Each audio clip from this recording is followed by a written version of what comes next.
Co tam ucie, Richard? Zoca, trzeba się zasłużyć, synek. Tak jak geld. A to co ty mi godo, że ty mnie nie szanujesz? Jo ino godom. No, żigaj go rolu. Jerzech godny. Ciule Jezus. Nie samym chlebem żyje człowiek, synecku, już jak to próbował. Karlik, ty wyglądasz na takiego chuderlocka, synek. A coś by wzięło. Co byście się mieli szmaka zjeść? Można żur? Nie no, zaj, żur. Kokota, synek, bez dyskusji. Te ajo nie chca kokota. Karlik, ty jedź, bo ruby wygląda, choby się zaro miał obalić.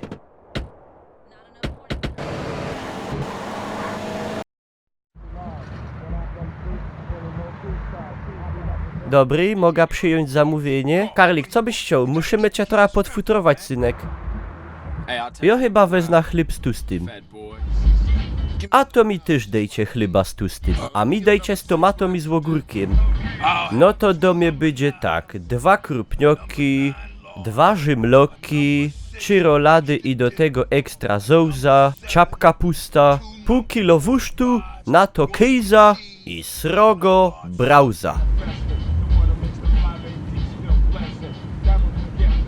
Sorry, synek, no ale ja się muszę gnał dowiedzieć, co się stanęło z Muti. Ja wiem, ja się ino muszę trochę o tym pomyśleć. W zasadzie to w oryginale było not to think about it, a ja z tego zrobił, że muszę pomyśleć. Ciulnął, że się przeproszą. Ja nawet nie wiem, co to się stanęło. Ja, dobre, żerymy.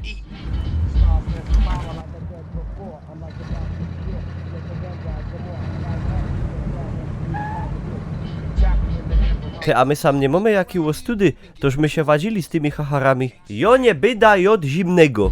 Jo nie byda jak ty, kery wyżero z hasioków. O, pieroda. Hasio sznupek. Dej mi jedzenie.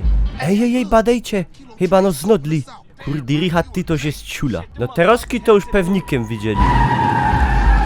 Wydupiamy! Całkie galoty, żech się ukidą. Pierona, całko brauza, żech na się wylął. To się ją wyliże ze zola, jak skończymy. Następnym razem jadymy do Maka.